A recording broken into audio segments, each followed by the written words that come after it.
Madam Speaker, the government of this state knows that sustainable economic growth eliminates hardship and brings prosperity to thousands of individuals and their families. And hence, this is our vision.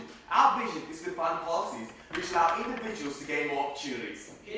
Our vision is to fund legislation which reduces social inequality and protects the most marginalized people in our community. And finally, our vision is to fund legislative action which allows Sydney and other regional centres to develop and sustain their competitive advantage.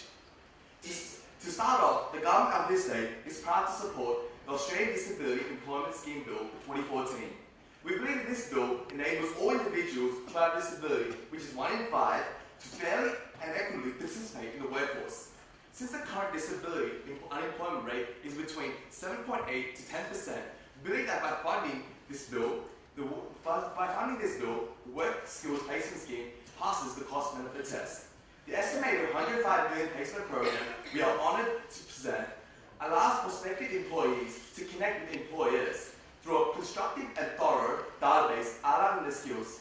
Arguably, the work placement scheme, together with the 105 million wage subsidies program, will encourage employees to hire more disabled workers, hence allowing more diversity, innovation, and reduced skill shortage in our workforce. Furthermore, the government of this state will establish compensation for volunteer emergency workers. We believe it's our duty to protect the families of those who have honorably served in our community.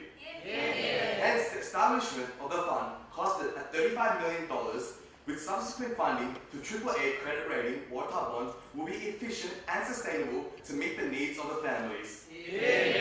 In relation to the Development Sustainability Bill, the government will not fund a legislative action which is economically deficient.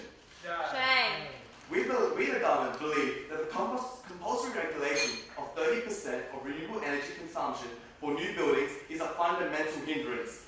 This regulatory hurdle will increase house prices as the supply curve shifts left. This regulatory burden will be unfair for Western Sydney and regional Australia. What we need is less regulatory burdens to ensure the housing boom and the construction boom steams ahead. In light of these facts, the government of this state will not support a red tape measure that entails more costs than benefits. Additionally, the government of this state will fund the coal transportation bill. We believe the coal transportation bill enhances the productivity of the mining sector. By forcing mining companies to cover rail carriages, Madam Speaker, it minimizes loss of coal or wind. The $34.3 million bill also ensures that dust is monitored, allowing authorities to efficiently and effectively mitigate potential health costs in regional communities. Even though we realize certificates will reduce the efficiency of coal exports, we believe the increased productivity and the reduced losses will pass the cost-benefit test. Furthermore, the government of this state believes the disability ratio is inefficient and grossly bureaucratic. The cost of classifying and regulating all disabled patients and nurses is estimated to cost $26.5 million. We believe this action is a regulatory hurdle, and the opportunity cost and making the system more efficient is less than the current system placed by the opposition.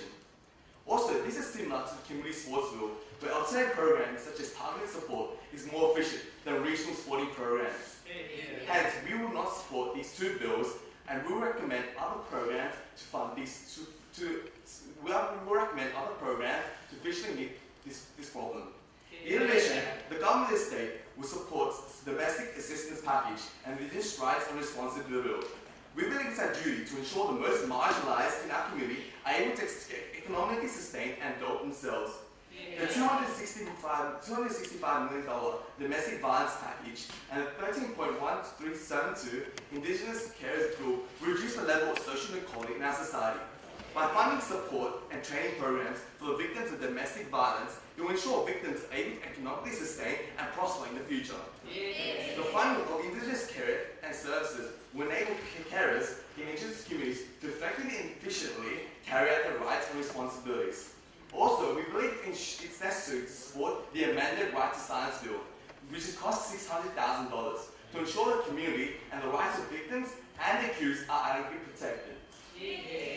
Moving on, we believe, in relation to the cyclist registration bill, that it is a fundamental deterrent to cycling. This bill has a high environmental cost and economic cost estimated at $90.85 million. The bill will shift the supply curve left and causing the prices of bicycles to rise. Hence, this bill would deter cycling in New South Wales and hinder the cyclist production industry in New South Wales.